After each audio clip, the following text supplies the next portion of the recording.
खबर बालोद से है, जहां पर भाजपा कार्यालय में आयोजित पत्रकार वार्ता में प्रदेश प्रवक्ता भारतीय जनता पार्टी अजय चंद्राकर ने कहा कि केंद्रीय बजट में केंद्र की सरकार ने सभी वर्गों का ध्यान रखा है। खासतौर पर युवा व महिला वर्गों का विशेषकर फोकस किया गया है। किसान समृद्ध बने, व्यापारियों को व्यापार करने में कोई दुविधा न हो, इन बातों को ध्यान में रखते हुए देश की रक्षा पर भी काफी बड़ा प्रावधान रखा गया है। सरकार ने किसान, महिला, दलित, वंचित, शोषित, बाधित और पिछड़े वर्ग पर विशेष ध्यान केंद्रित किया है। उन्होंने बताया कि बजट में सरकार ने रोजगार सृजन करने, उत्पादकता और विकास की गति को तीव्र गति प्रदान करने की दिशा में व्यापक आर्थिक सुधार किए हैं। जीएसटी के सरलीकरण, श्रम संहिताओं और अनिवार्य गुणवत्ता नियंत्रण आदेशों के विकेंद्रीकरण सहित लगभग 350 सुधार किए गए हैं। वहीं उच्च स्तरीय समिति का गठन किया गया है। केंद्र सरकार अनेक मामलों में राज्य सरकारों के साथ मिलकर काम करेगी। राज्यों को आवंटन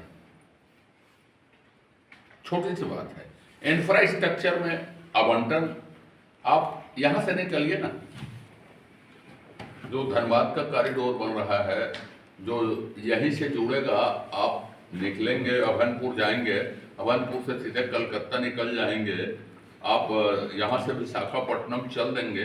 ये सोचा ही नहीं गया था। इसमें छिपाने का क्या है? आप रायपुर स्टेशन का रिनोवेशन देख लीजिए, भाटापारा स्टेशन, तिल्दा स्टेशन का जाके रिनोवेशन देख लीजिए।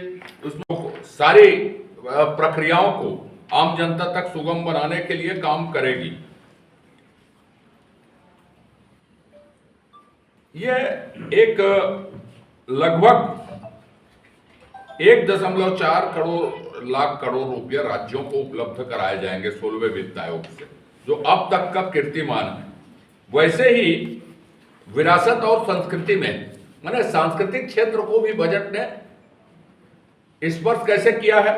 लोथल है, धौलीवीरा है, राखीगढ़ है, आदिल चूर्रा है, आदि चना आदिनालुर दक्षिण भारत का है, इसलिए थोड़ा सा सारनाथ है, हस्तिनापुर है, लेह पेलेस है। इनको उनके सांस्कृतिक मूल्यों के साथ विकसित किया जाएगा। अभी मैंने खेलो इंडिया मिशन की आपको बातचीत की।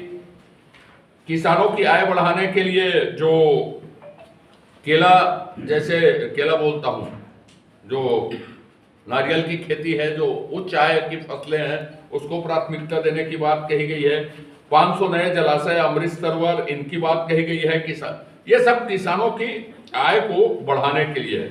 जो नारियल है, काजू की खेती है, इन सब उच्च आय की फसलों को बढ़ाने की बात की गई। बालोद से मोइन खान की रिपोर्ट, TV1 इंडिया ने।